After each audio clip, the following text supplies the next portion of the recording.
यदि जीवन में बची खुशियों को खोना नहीं चाहते हो तो महाराज शिवदत्त के आने के बाद भी इस महल की चौखट पर कदम मत रखना, क्योंकि अब तुम्हारा स्वागत राज अतिथि की तरह नहीं बल्कि महाराज के शत्रु की तरह किया जाएगा। चंडी का बार बार घोर अपमान करके तुमने अपनी कुंडली में सदा सदा के लिए ग्रहण लगा दिया है महाबली बद्रीनाथ। चंडी की सहन शक्ति अब समाप्त हो चुकी है। जब महल में वापस लौटूंगा तब पहले विष की धार तुम पर छोड़ूंगा, उसके पश्चात भवानी सिंह पर। ये चंडी की अंतिम प्रतिज्ञा है। युवराज इंद्रजीत सिंह को मारने में अभी और कितना समय लगेगा? यदि महाराज के संबलपुर से लौट कर आने से पूर्व युवराज को मृत्यु नहीं मिली तो तुम आजीवन ऐसे ही इधर उधर भटकते रहोगे क्रूर सिंह। भवानी सिंह जी, मौत युवराज इंद्रजीत सिंह के बहुत ही निकट पहुंच चुकी है।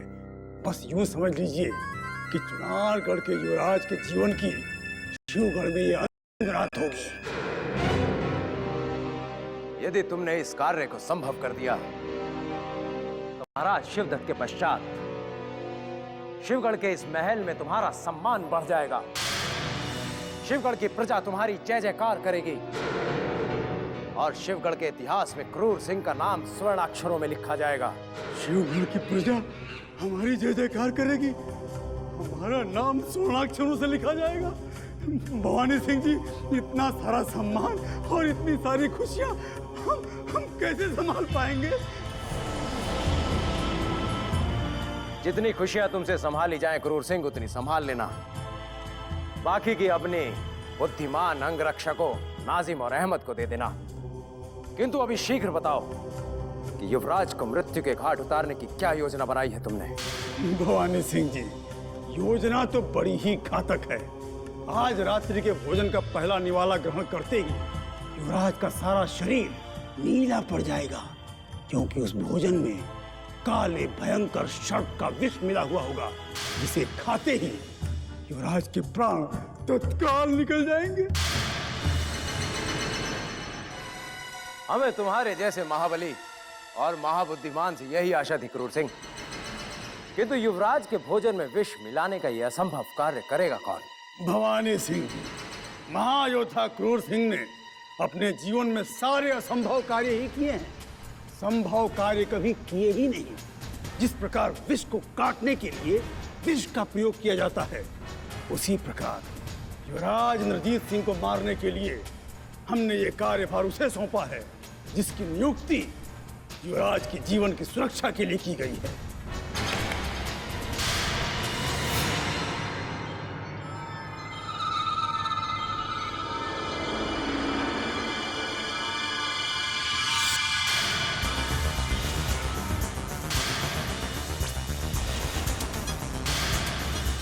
मृणालिनी, तुम? मुझे देखकर आश्चर्य मत कीजिए हुजूर, अब युवराज का अंत बहुत निकट आ चुका है।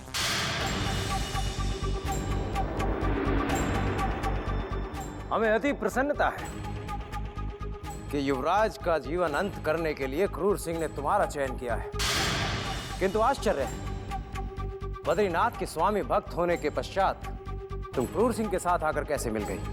भवानी सिंह जी, आप बस देखते जाइए हम किस किस का विश्वास तोड़वाते हैं। वैसे आपकी सूचना के लिए बता दूं कि शिवगढ़ के इस महल में किसी में भी इतना साहस नहीं जो महायोद्धा क्रूर सिंह की आज्ञा को टाल सके। इसका विश्वास अब हमें हो चुका है क्रूर सिंह। मृणालिनी, यदि तुमने युवराज के भोजन में विष मिला दिया तो हम तुम्हें उपहारों से लाद देंगे। समझिए आपका कार्य पूर्ण हुआ। आप अर्थी सजाकर रखिए। अब शिवगढ़ के इस महल से चुनारगढ़ के युवराज की अर्थी उठेगी। यदि ये बात किसी तक न पहुंचे तो इसी समय मैं तुम्हें इतना धन दूंगा कि तुमने अपने जीवन में कभी कल्पना भी नहीं की होगी।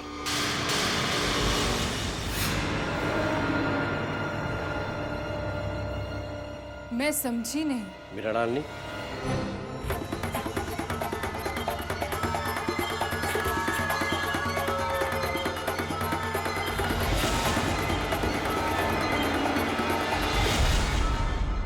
इतने सारे हीरों की चमक देखकर तुम मेरी बात को अवश्य समझ गई होगी।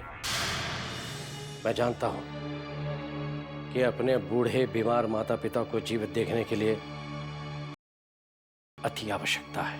परंतु इतने बहुमूल्य हीरो के बदले आप मुझसे क्या प्राप्त करना चाहते हैं, इसका अनुमान मुझे अभी भी नहीं लगा है।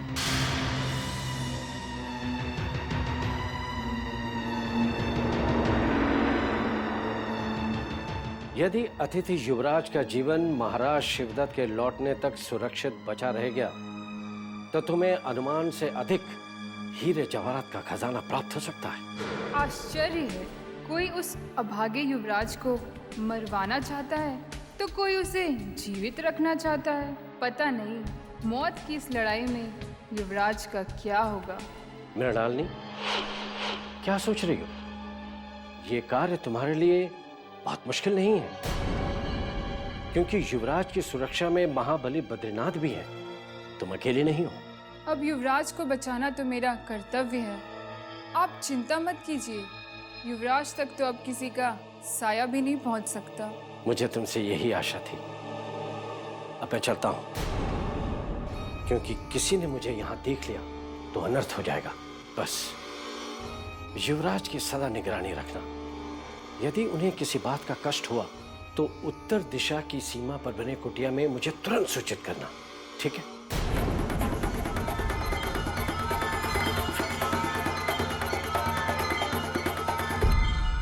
अगर युवराज की मृत्यु हो गई तो भवानी सिंह मेरा घर सोने से भर देगा, और यदि वो जीवित रह गए तो चंडीलाल मुझे हीरो से लाद देगा।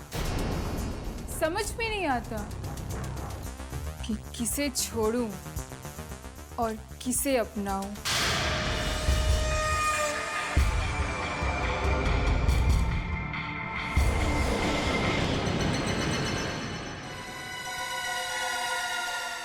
आज हम बहुत खुश हैं मृणालिनी, क्योंकि आज हमारे भवानी सिंह जी का जन्मदिन है।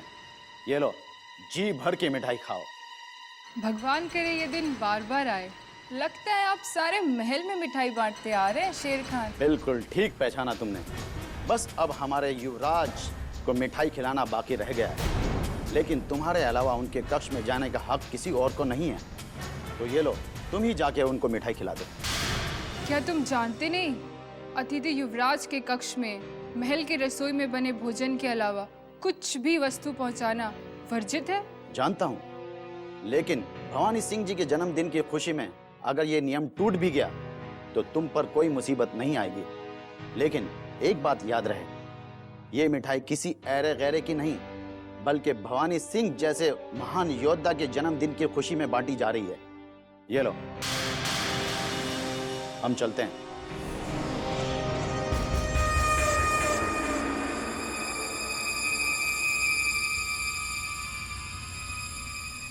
यदि इस मिठाई में विष मिलाकर अतिथि युवराज को खिला दिया जाए तो भवानी सिंह को दिया हुआ वचन भी पूर्ण हो जाएगा और युवराज की हत्या का दोष तुझ पर नहीं बल्कि शेर खान पर लगेगा।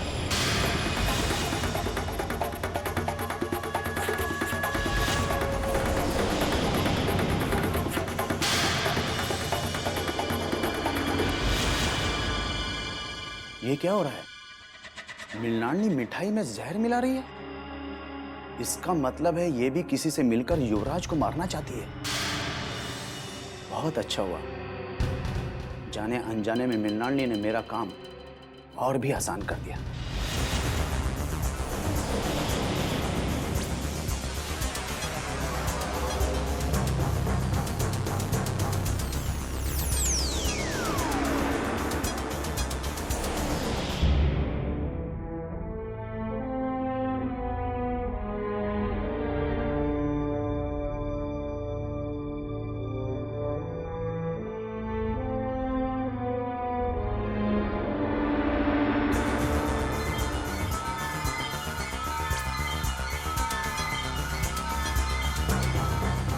युवराज को विष भरी मिठाई खिलाने के लिए कोई युक्ति लगानी होगी। हुजूर, क्या बात है शेर खान? काम पूरा हो गया हुजूर। अब युवराज इंद्रजीत सिंह की जिंदगी खत्म होने में बहुत कम वक्त रह गया है। कैसे? आखिर तुमने युवराज इंद्रजीत सिंह को मौत के घाट उतारने के लिए कौन सा उपाय किया? मैंने आपके जन्मदिन के नाम पर युवराज के कक्ष में जहर भरी मिठाई भिजवा दी है। किसके साथ शेर खान? युवराज के कक्ष में विष भरी मिठाई कौन लेकर गया? मृणालिनी। तो तुमने मृणालिनी से ये कार्य करवाया? युवराज के जिस्म में जहर पहुंचाने के लिए मेरे पास सिर्फ एक ही आसान रास्ता बचा था, लेकिन मृणालिनी ने हमारा काम और ज्यादा आसान कर दिया। उसने जहर भरी मिठाई में कुछ और जहर मिला दिया। ये देखकर मैं हैरान रह गया कि उसकी युवराज के साथ में क्या दुश्मनी हो सकती है। ये जानने के लिए अभी तुम्हें भवानी सिंह को और करीब से समझना होगा शेर खान, क्योंकि भवानी सिंह महल में कभी किसी एक पर भरोसा नहीं करता। इसलिए युवराज को मौत के घाट उतारने के लिए मृणालिनी को हमने ही अपनी तरफ मिला लिया था। हुजूर, ये चमत्कार कैसे हो गया? आपने तो एक तीर से कई शिकार कर दिए। यही तो हमारी सफलता का राज है शेर खान, जो तुम नहीं समझोगे। किंतु इस समय के लिए तुम इतना समझ लो कि युवराज की मृत्यु के पश्चात तत्काल ही महल की चौखट पर उल्टे पड़े पासे फिर से सीधे हो जाएंगे और हम अपने संपूर्ण सोचे हुए कार्य पूर्ण कर लेंगे। युवराज, प्रसाद लीजिए।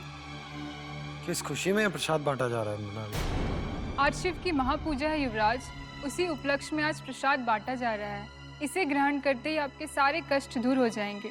लीजिए।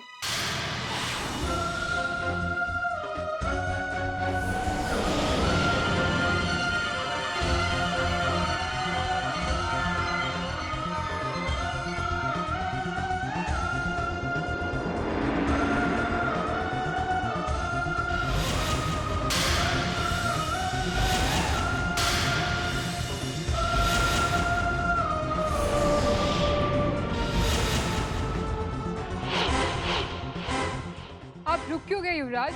प्रसाद ग्रहण कीजिए। नहीं, हम ये प्रसाद ग्रहण नहीं करेंगे। क्यों युवराज? हमें हमारी माँ की याद आ गई। माँ की याद?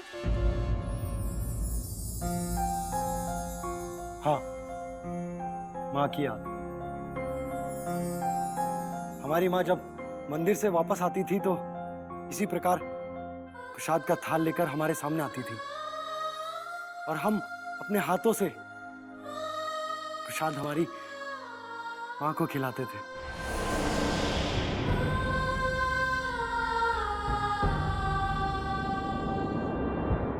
इसलिए आज हमारी माँ के स्थान पर हम तुम्हें ये प्रसाद अपने हाथों से खिलाएंगे।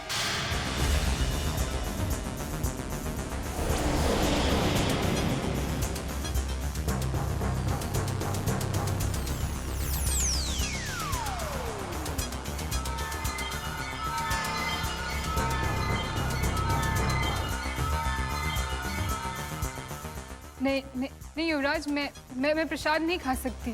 क्यों? तुम्हें प्रसाद खिलाने के पश्चात हम ये प्रसाद अवश्य ग्रहण करेंगे। ओह, क्षमा कीजिए महाराज, धरती से स्पर्श होके ये प्रसाद सारे अपवित्र हो गए हैं। प्रसाद लेके आते हैं। कोई ना कोई बात तो अवश्य है। लगता है शत्रु कोई नया षड्यंत्र रच रहा है।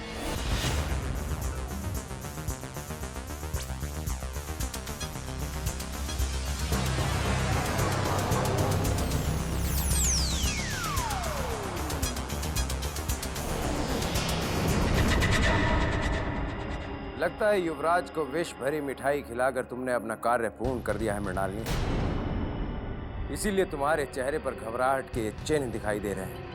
क्षमा कर दीजिए हुजूर, मैं आपका कार्य पूर्ण नहीं कर सकी। अतिथि युवराज को उस विष भरी मिठाई पर संदेह हो गया, जिसे मैं प्रसाद के पवित्र नाम पर उन्हें खिलाने जा रही थी। ये कैसे हो सकता है? जो युवराज अपने कक्ष के बाहर तक नहीं आ सकता, उसे ये संदेह कैसे हो गया कि तुम उसे ये विष वाली मिठाई देने जा रही? ये मैं नहीं जानती हुजूर, किंतु पता नहीं क्या सोचकर युवराज इंद्रजीत सिंह विष भरी वो मिठाई मुझे खाने के लिए विवश करने लगे थे। बड़ी चतुराई से मैं थाली नीचे गिरा आई, वरना इस वक्त मैं आपके सामने जीवित ना खड़ी होती। यदि तुम्हारी मृत्यु हो जाती तो शिवगढ़ पर कोई पहाड़ नहीं टूट जाती मृणालिनी। हमने तुम पर भरोसा करके बहुत बड़ी भूल कर दी। यदि ये भेद खुल जाता कि तुमने हमारे संकेत पर युवराज को विष भरी मिठाई देने का षड्यंत्र किया है, तो हम घोर संकट में फंस सकते थे। किंतु इसमें मेरा क्या दोष है हुजूर? मैंने अपनी ओर से तो पूरा प्रयत्न किया था। मृणालिनी, अब जो हुआ उसे जाने दो और तत्काल ही कोई ऐसी योजना बनाओ जिससे युवराज को मृत्यु लोक पहुंचाया जा सके। मुझे क्षमा कर दीजिए हुजूर। अब मेरा साहस टूट चुका है। ये कार्य अब मेरे वश के बाहर हो चुका है। आप किसी और को ये कार्य सौंप दीजिए और मुझे मुक्त कीजिए। प्रणाम।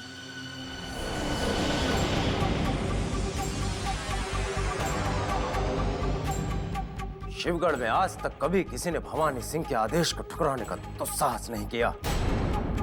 ये हम कभी सहन नहीं करेंगे। क्रूर सिंह ने इस निर्बल स्त्री को इतना महत्वपूर्ण कार्य सौंप कर जो भूल की है, समय आने पर हमें उसे उसका दंड अवश्य देंगे।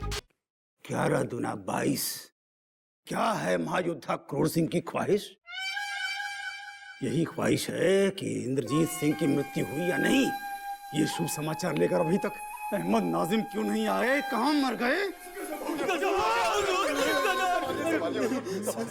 अभी गजब नहीं, अभी गजब नहीं। हम कोई गजब नहीं, कोई गजब नहीं, कोई गजब नहीं। अरे नहीं हुजूर, हम दोनों इस बार आपके लिए बोलूं? खुशखबरी लेकर आए हैं, खुशखबरी लेकर आए हैं।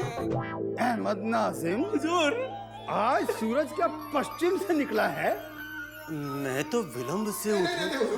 नहीं ना? नहीं। फिर सदा शुभ समाचार लेकर आने वाले अहमद नाजिम आज हमारे लिए खुशखबरी लेकर आए हैं। चलो भागो, क्या समाचार है? हुजूर, एक युवराज को तो आप मजबूरी में मौत के घाट उतारने जा रहे हैं। उसके दुनिया से रुखसत होते ही उसकी खाली जगह भरने के लिए अब उसका छोटा भाई आपके जाल में फंसने वाला है। ऐसा कैसे हो सकता है नाजिम? लेकिन हो गया। तुम्हारा संकेत कहीं युवराज आनंद सिंह की ओर तो नहीं है? हाँ हुजूर, हम युवराज आनंद सिंह के मिल जाने की ही खबर लेकर आए हैं, जिसे आप कैद करके महाराज शिवदत्त के सामने बड़ी शान से पेश कर सकते हैं। हुजूर, उसे पेश करते ही आपके सारे टूटे बिखरे सपने एक ही झटके में पूरे हो जाएंगे। और चंडीलाल के साथ साथ भवानी सिंह भी हाथ मलता रह जाएगा। ऐसे अहमद नाजिम, यदि युवराज आनंद सिंह को बंदी बनाने की हमारी योजना सफल हो गई तो ये समझ लो कि पूरे शिवगढ़ के योद्धाओं और महायोद्धाओं का कद हमारे कद से बौना हो जाएगा। किंतु युवराज आनंद सिंह है कहाँ? बताता हूँ हुजूर, बताता हूँ। उसे शिवगढ़ की सरहद पर कोमलिका ने देख लिया है। अच्छा, जो उसका पीछा लगातार करके उस पर नजरें गाड़े हुए हैं। तो अब ये भी बता दो कि युवराज आनंद सिंह अकेला है या उसके साथ चुनारगढ़ के महायोद्धा भी हैं? हद हो गई, हद हो गई। हाँ? अरे कहाँ फंस गए हम? अबे हुजूर, हुजूर, अगर वो अकेला होता तो हम दोनों उसे पकड़कर नहीं ले आते। हुजूर, हुजूर, चुनारगढ़ के महायोद्धा भी उसके साथ हैं। फिर तो रहने देते हैं। तुम जानते हो हमारे पास समय नहीं है। देखो, चुनारगढ़ के महायोद्धाओं से लड़ने के लिए हमारे पास समय है ही नहीं। समय की ऐसी की तैसी। चुनारगढ़ के महायोद्धाओं से अब डरने की आपको कोई जरूरत नहीं है, क्योंकि युवराज आनंद के साथ अब सिर्फ संग्राम सिंह और तेज सिंह हैं। अच्छा, परमवीर सिंह और अभिमन्यु सिंह तो उनके साथ है ही नहीं। नहीं है? यदि तुम जो कह रहे हो वो सत्य है तो अहमद, इतना व्यस्त होने के बाद भी अवश्य ही समय निकालेंगे, किंतु ये भेद गुप्त रहना चाहिए। हुजूर, तत्काल कोमलिका को हमारा संदेश पहुंचा दो कि युवराज के कारवां को भटकाकर काली गुफा तक ले जाए, क्योंकि महायोद्धा क्रूर सिंह युवराज आनंद सिंह को बंदी बनाने के लिए पधार रहे हैं। जाओ। ठीक है हुजूर।